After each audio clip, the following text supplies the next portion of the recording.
O futuro do agronegócio brasileiro depende da preservação ambiental. Porém, a polarização do debate em torno do desalinhamento entre preservação e desenvolvimento tem impedido a construção de uma agenda única para essa pauta. Com o objetivo de discutir tão importante tema, o Análise dos Fatos tem a satisfação de receber o deputado federal Zé Silva, que é membro da Frente Parlamentar da Agropecuária, engenheiro agrônomo, extensionista da Emater, deputado federal por Minas Gerais no seu terceiro mandato, secretário de Trabalho e de Agricultura do Estado e presidente da Emater Minas. O deputado Zé Silva é um profundo conhecedor desse assunto. Deputado, muito obrigado pela sua participação em nosso programa.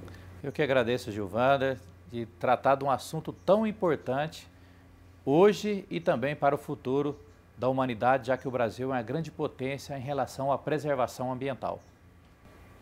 Vamos à análise dos fatos.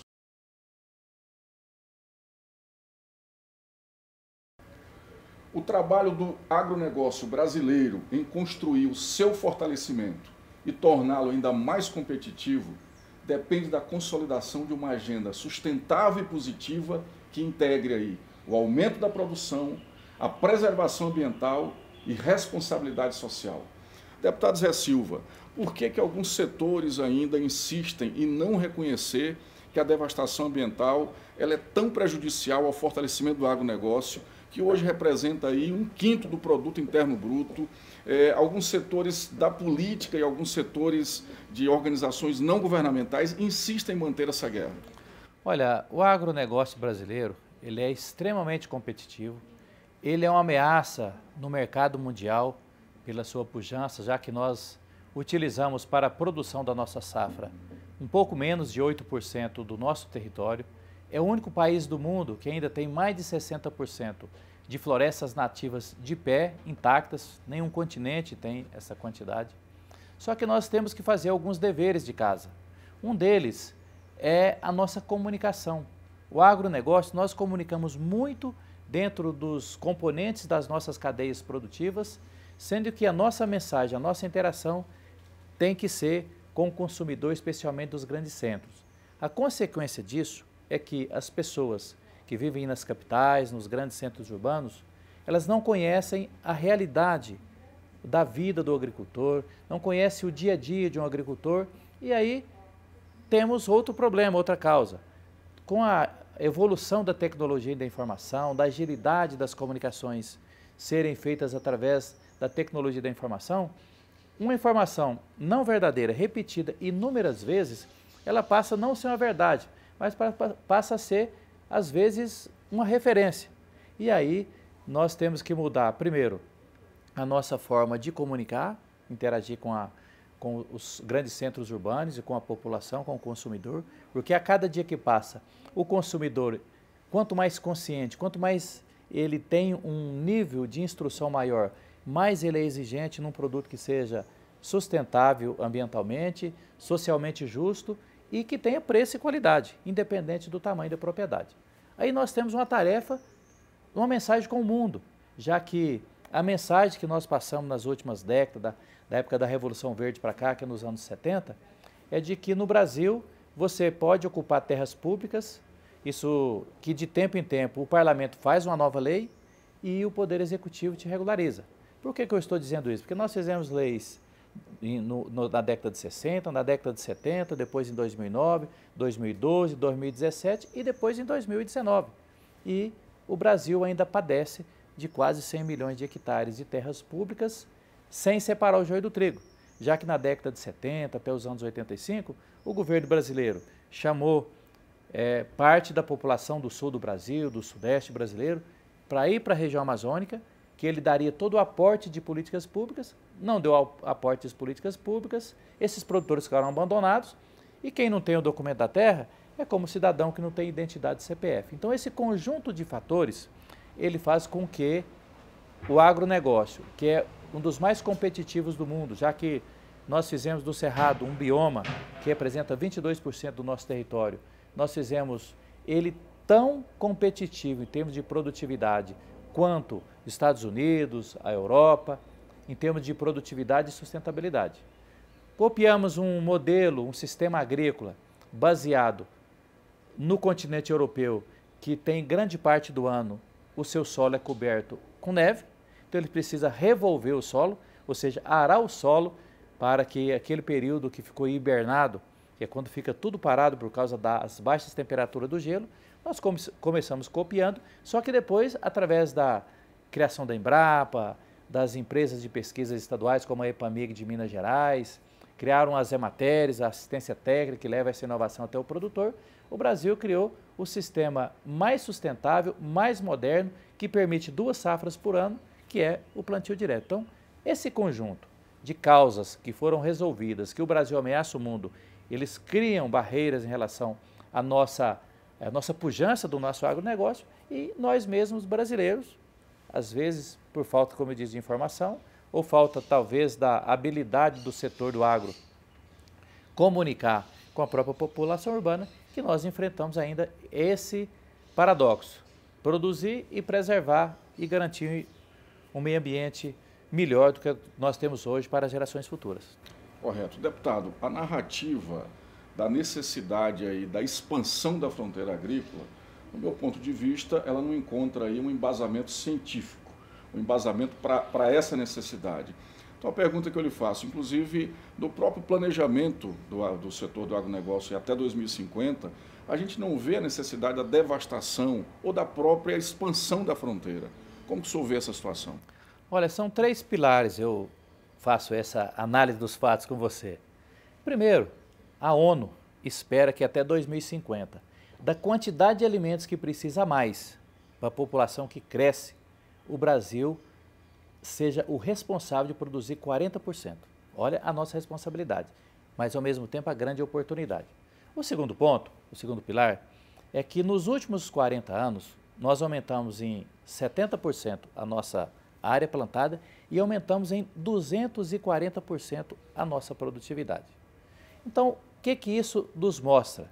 Que não é preciso desmatar mais nem 1 hectare para nós cumprirmos esse desafio de produzir 40% a mais da quantidade de alimentos que o mundo vai precisar até 2050, segundo a Organização das Nações Unidas. Aí vem um ponto fundamental.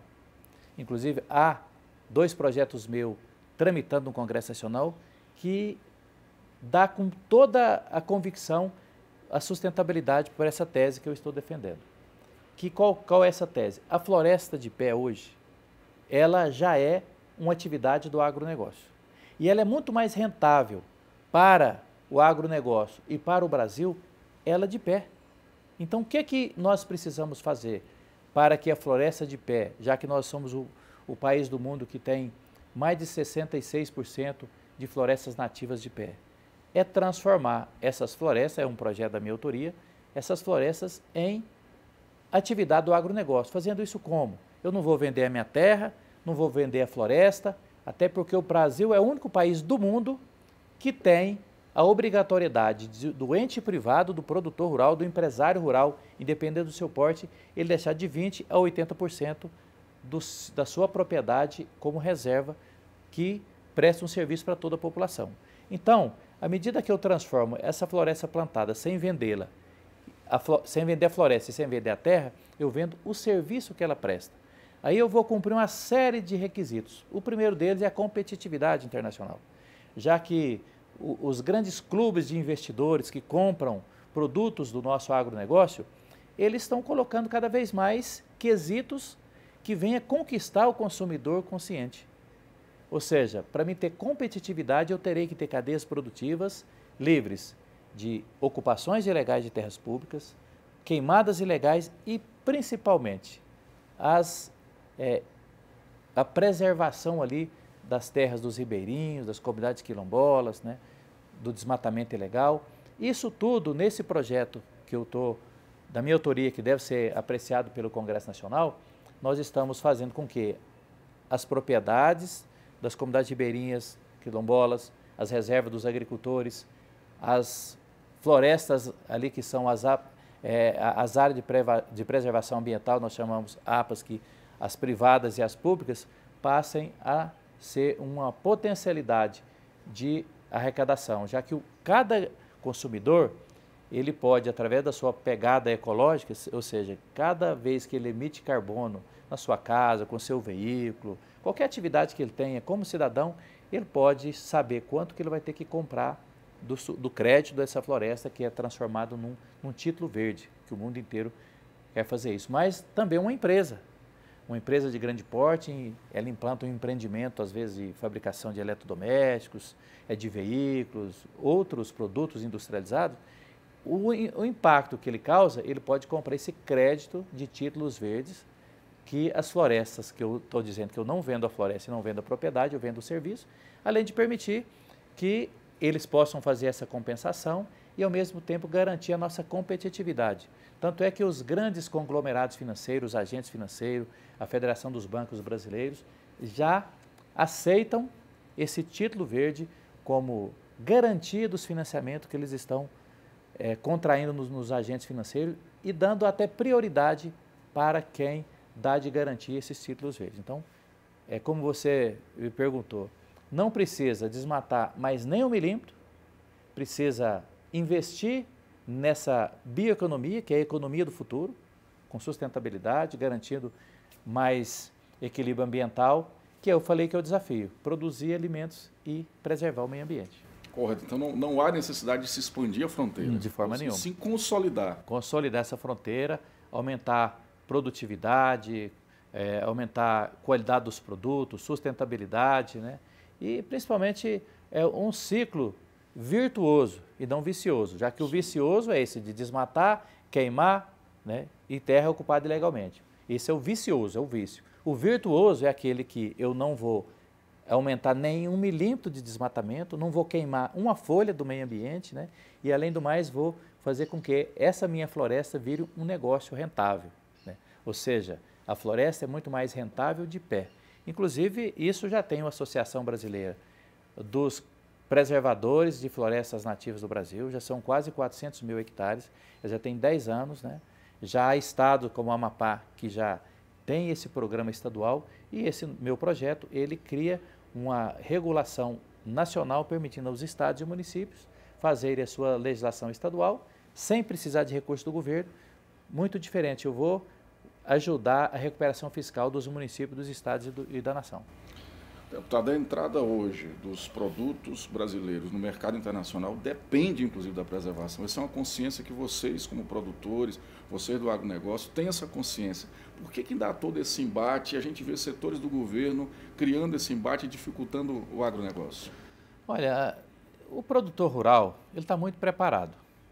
Eu diria que o governo, especialmente o Estado brasileiro, a primeira coisa que tem que fazer é não atrapalhar o produtor rural. E não atrapalhar é da segurança jurídica. Da segurança jurídica desse produtor. Que é o papel do Estado. É o papel do Estado. Essa segurança jurídica vem com o documento da terra, que é a regularização fundiária, que precisa ser feita. Nós temos, como eu disse, só no INCRA tem 110 mil pedidos para regularização. Desses 110 mil pedidos, 92% são até 6 módulos fiscais, por isso que a lei da regularização são até 6 módulos fiscais. Isso representa 47% da área. Os outros 8% fica com 53% da área. E o que nós estamos permitindo essa regularização? Nós estamos permitindo a utilização da tecnologia moderna, do sensoriamento remoto. Antigamente, há 30 anos atrás, quando eu estava recém-formado na agronomia, para fazer lá no seu Tocantins uma regularização, eu tinha que pegar um equipamento, colocar nas costas, várias pessoas, fazendo ali a picada, abrindo a estrada para fazer a medição. Não, hoje, com imagem de satélite, eu consigo monitorar, inclusive, se há uma deficiência de micronutriente numa planta. Se eu consigo ver se falta micronutriente numa planta, eu consigo também saber as dimensões de uma propriedade. Então, por isso, o nosso desafio é preservação, a bioeconomia e a economia da inteligência, que é da tecnologia da informação.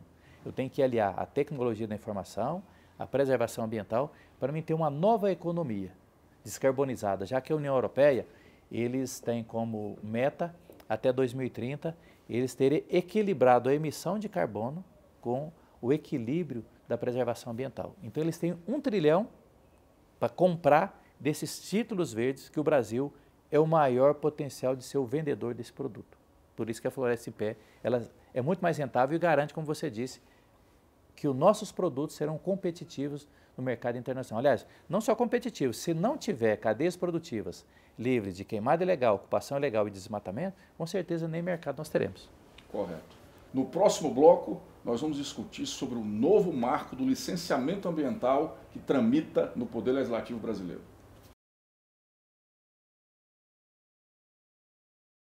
A Câmara dos Deputados deve começar a discussão do novo marco do licenciamento ambiental. Deputado Zé Silva, o senhor presidiu a comissão especial que acompanhou ali a situação de Brumadinho. Como é que o senhor está vendo o início dessa discussão? Há chances aí da gente fazer uma reformulação no Instituto do Licenciamento Ambiental no Brasil?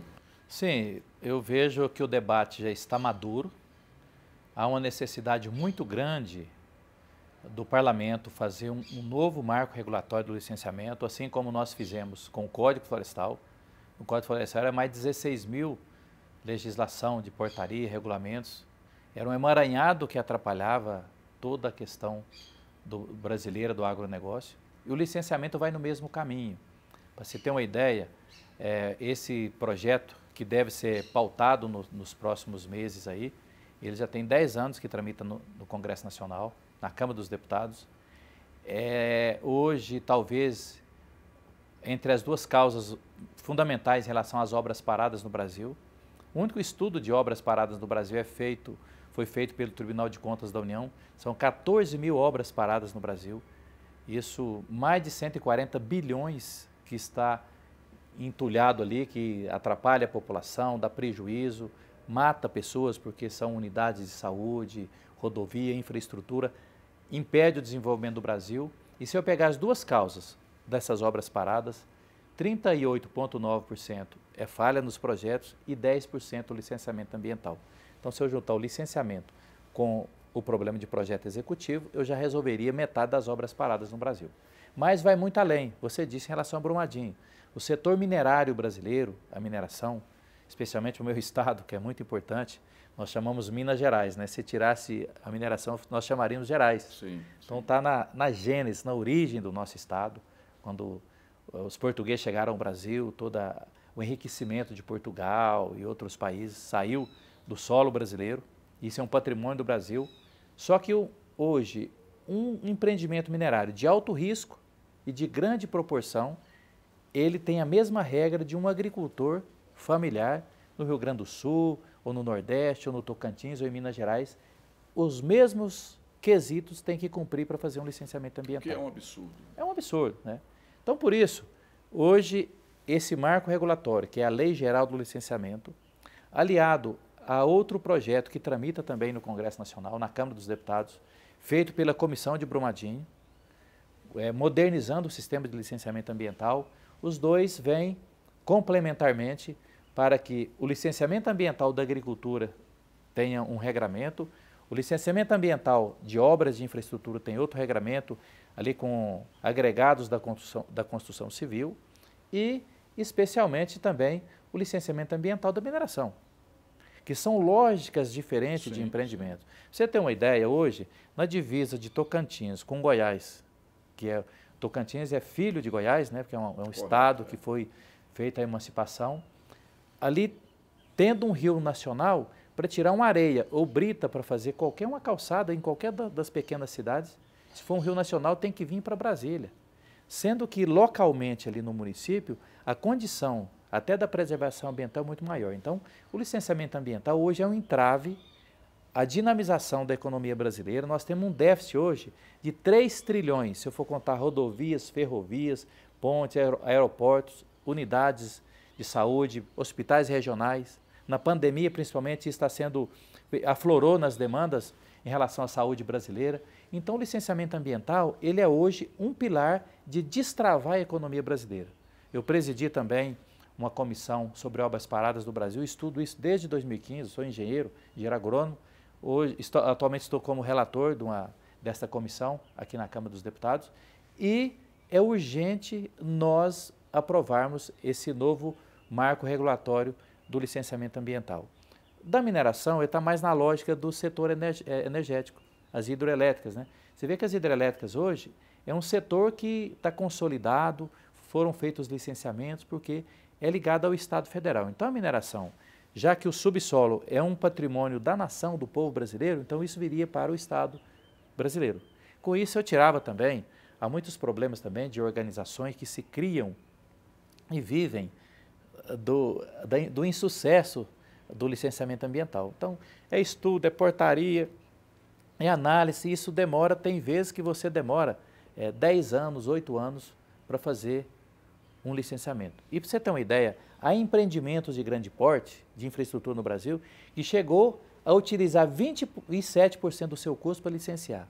Um projeto de engenharia bem feito, no máximo que ele chega a 5%. Então, por isso que nós estamos nesse projeto propondo simplificar o licenciamento ambiental de uma pequena propriedade, que a lógica é diferente, a convivência com a natureza ali, a intervenção na natureza é muito menor. Agora, se eu fazer uma hidrelétrica ou um projeto de aproveitamento minerário, e aí vem a questão da comunicação, né?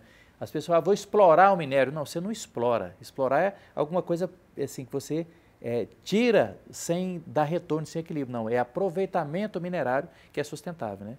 Então, esse aproveitamento minerário, o licenciamento vem para o Estado Federal, o agronegócio, grande parte dos empreendimentos serem feitos lá no ente federado do município, já que o município é que sabe a nascente, o córrego, né? E o licenciamento de obras de infraestrutura, aí dependendo do porte e de que essa obra é estadual ou federal. Então, o licenciamento ambiental hoje é um grande serviço que o Congresso Nacional fará ao Brasil de aprovar um novo marco regulatório para destravar a economia brasileira. Deputado, nesse debate, nessa deliberação, eu acredito que vencer a burocracia que está em torno do licenciamento é o grande desafio. Sim, é um grande desafio. A burocracia no Brasil, ela não só entrava o desenvolvimento, como ela mata. Você tem ideia, em 96, para um município assinar um contrato ou um convênio com a interveniência, com a gestão da Caixa Econômica, em 96, ele tinha que apresentar 11 documentos.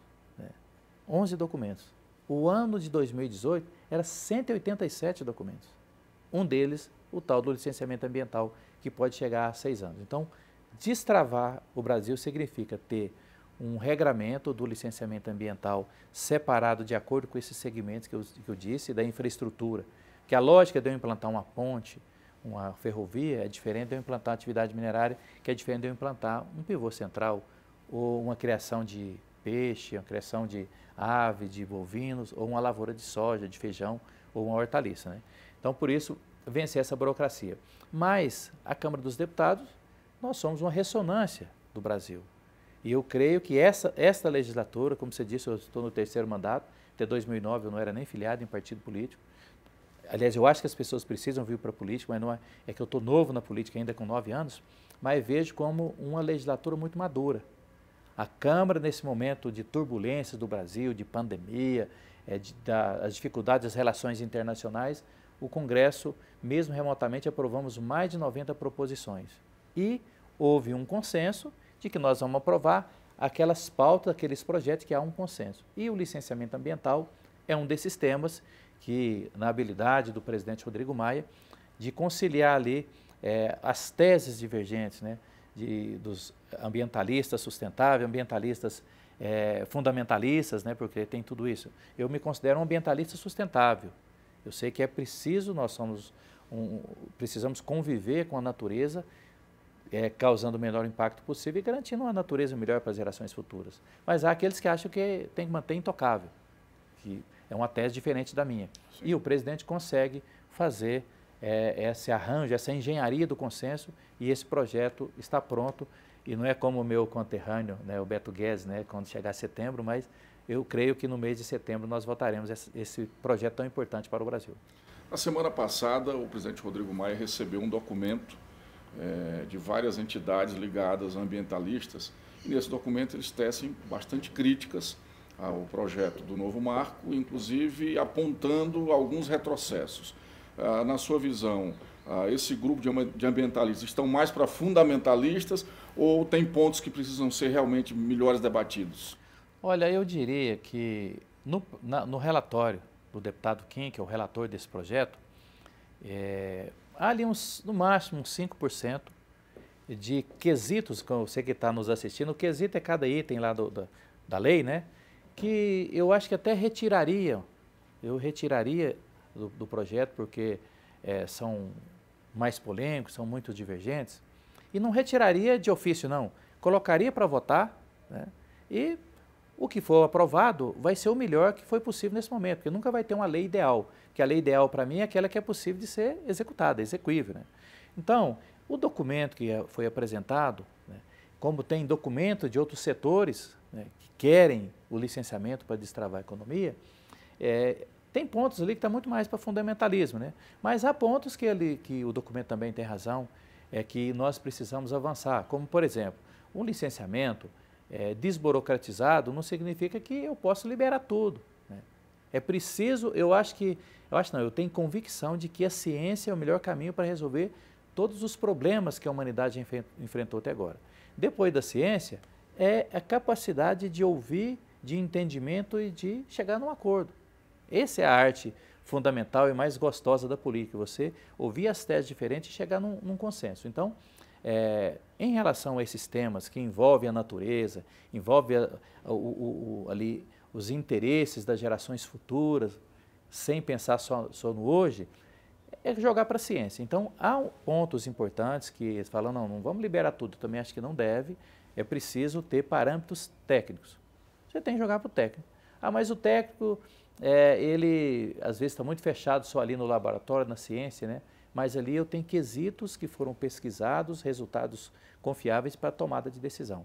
Então, eu acho que esse 5% é aleatório, evidentemente pode ser mais, pode ser menos. Com certeza isso, só o plenário da Casa, da Câmara e do Senado vai conseguir fazer essa análise e aprovar o que for possível ali. No próximo bloco, nós vamos debater sobre a floresta amazônica.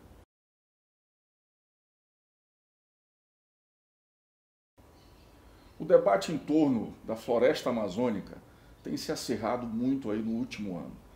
Deputado Zé Silva, a expansão da floresta amazônica, no meu ponto de vista, ela interessa muito mais ao mercado ilícito de terras, à grilagem, do que à produção agrícola, né?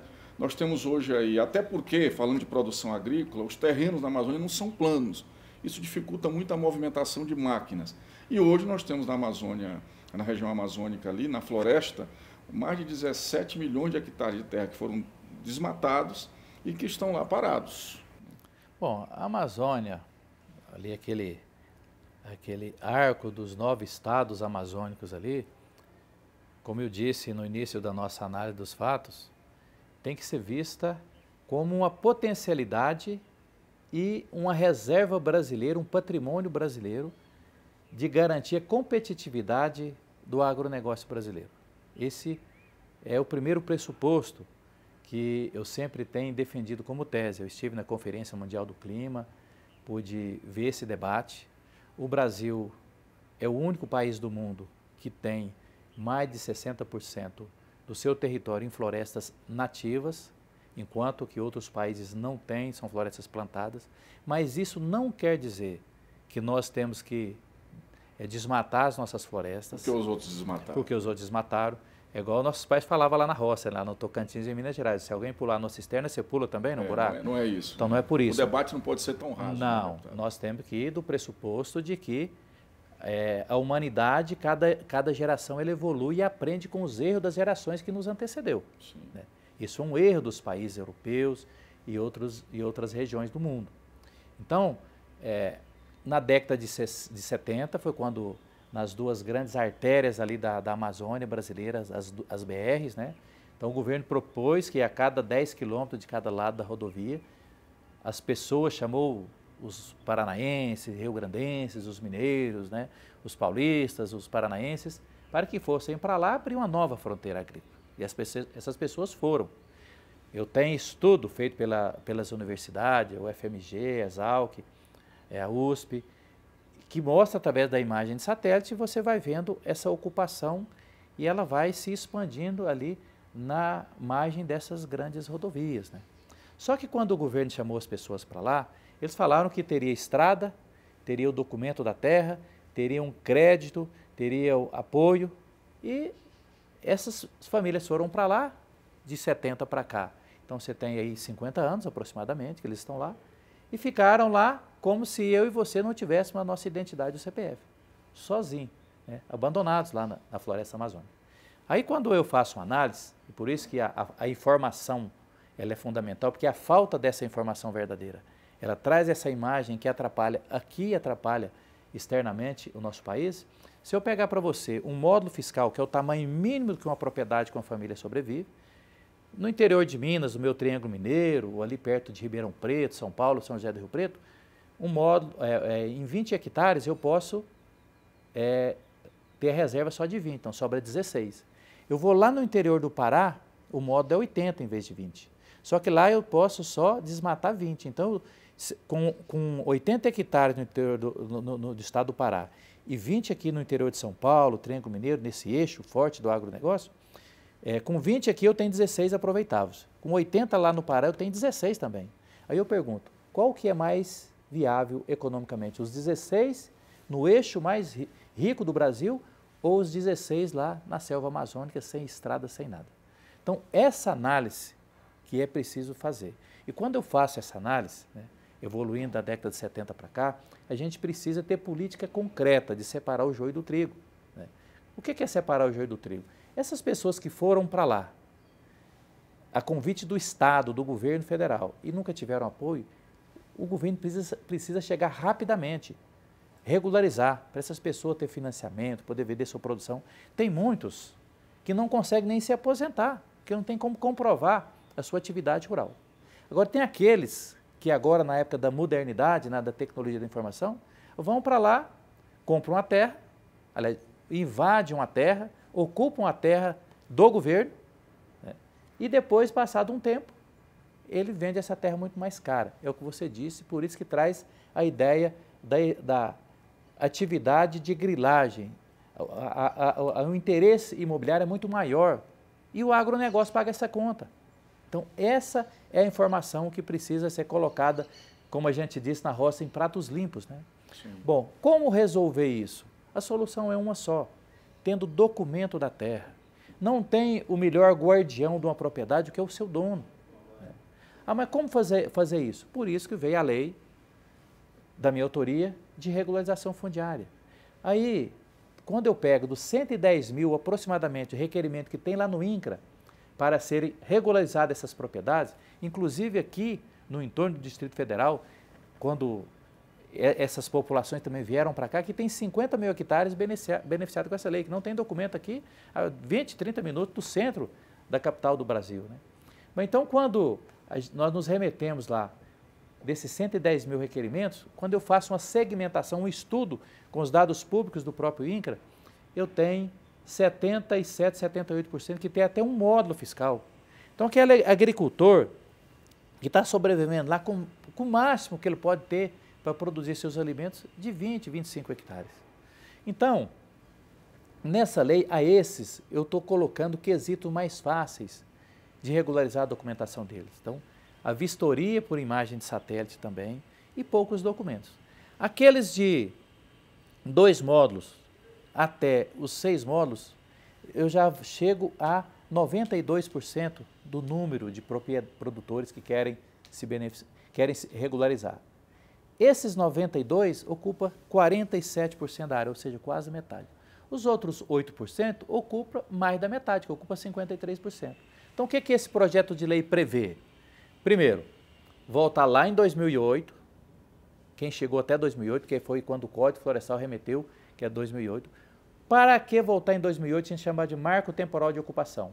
Para dar uma mensagem para o mundo seguinte. Lembra que eu falei que pode ocupar, que de tempo em tempo faz uma nova lei e o governo legaliza? Não, agora não vale a pena mais grilar terra no Brasil. Só vai regularizar quem ocupou antes de 2008. Né? Esse é o primeiro recado. O segundo recado, bom, para você regularizar de 2 a 6 módulos fiscais, você tem que apresentar uma série de documentos.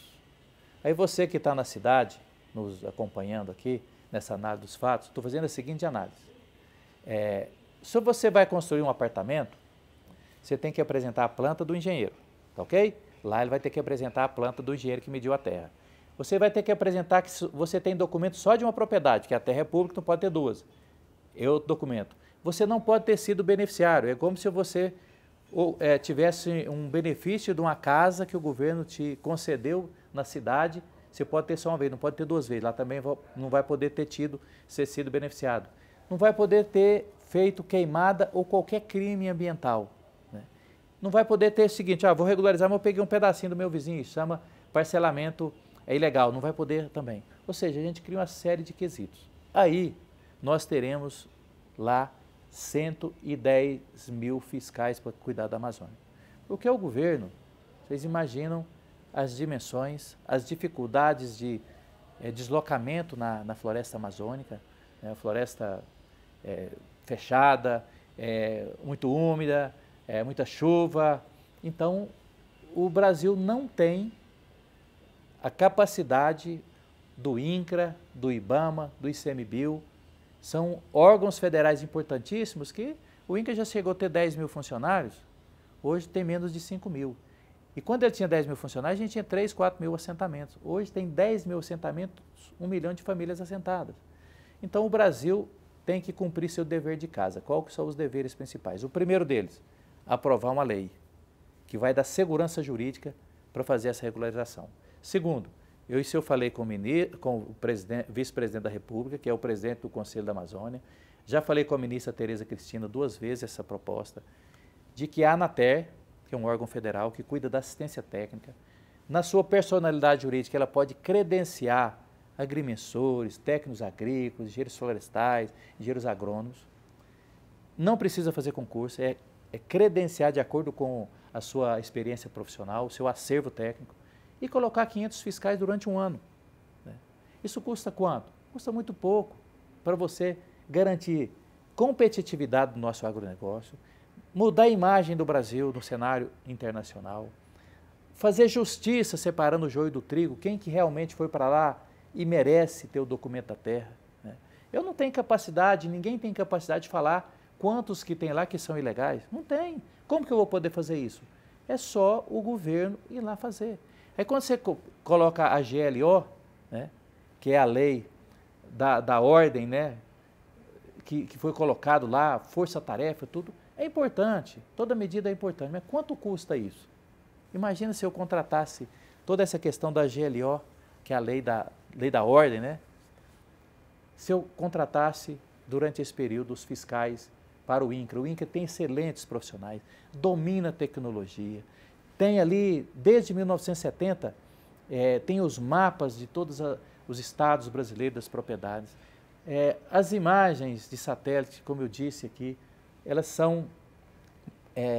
têm alta resolução, alta confiabilidade.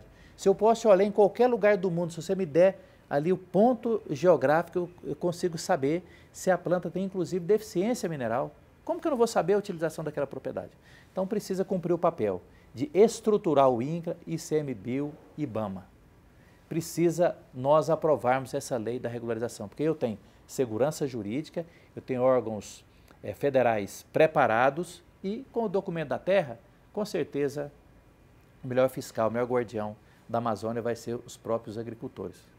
Deputado, em relação às queimadas, né, o governo rebate aí informações dos próprios órgãos oficiais do Brasil. Né? Aí o INPE passa os dados, o governo tem outro, esse debate todo. Qual que é a realidade hoje das queimadas na Amazônia?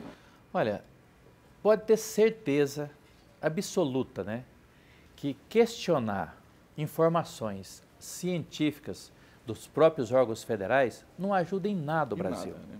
Nada, nada. Em vez de ficar questionando as informações, porque isso é igual tirar uma fotografia de uma pessoa.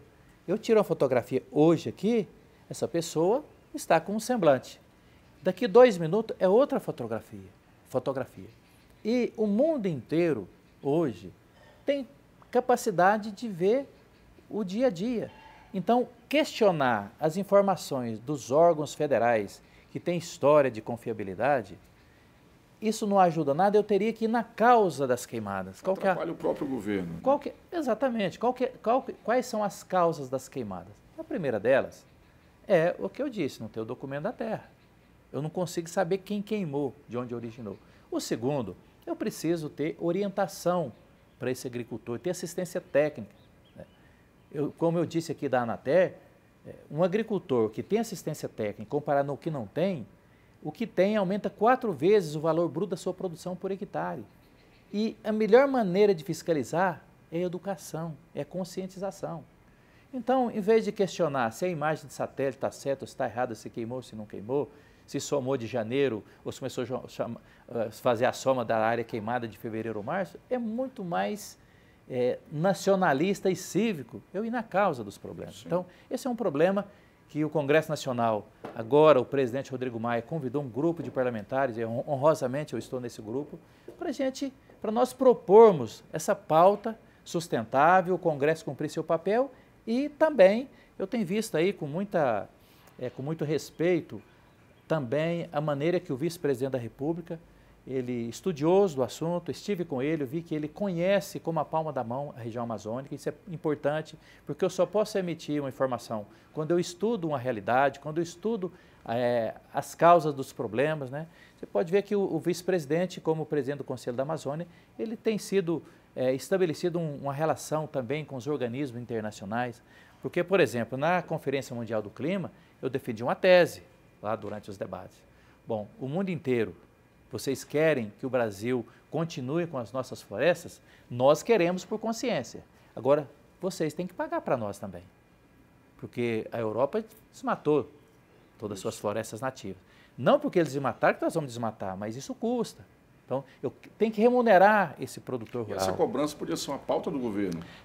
É muito mais lógico, ao invés de eu questionar um fundo internacional que pode nos ajudar, eu chamá-los para ajudar a nos pagar, ajudar a pagar a conta. Pagar a conta. É o que um projeto que foi aprovado e está no Senado, que chama Projeto de Serviços Ambientais, esse é o serviço ambiental. E eu posso mensurar, bom, sei lá, Bélgica, França, Itália, tá bom, o que vocês têm aí que está emitindo, qual a quantidade de carbono vocês estão emitindo? Tanto. Pois é, eu tenho tantos milhões de títulos verdes para vender para você, para equilibrar essa questão.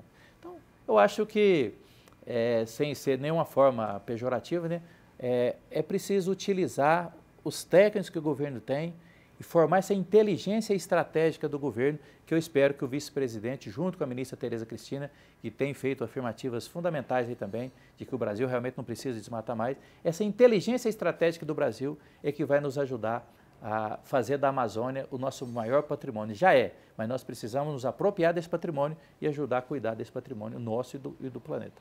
Deputado Zé Silva, muito obrigado pela sua participação na análise dos fatos. O senhor contribuiu aí de forma muito rica para esclarecer sobre esse tema, um tema tão importante para o desenvolvimento do Brasil. Eu saio muito satisfeito aí com as suas informações e que nós temos um caminho, né? Um caminho muito grande que o agronegócio sabe que hoje é preciso conciliar desenvolvimento e preservação. Eu que agradeço, foi um prazer também fazer essa análise dos fatos com você, temas muito contemporâneos para o Brasil e para o mundo, e com certeza são esses temas que nós fizemos as análises aqui desses fatos, que vai garantir esse equilíbrio entre produzir alimentos e preservação ambiental, e com certeza as gerações futuras irão reconhecer esse nosso trabalho. Muito obrigado. Eu agradeço a sua participação, a sua inscrição. Vai lá, aperta o like, dê o sino para que você possa receber as informações dos novos programas e muito obrigado.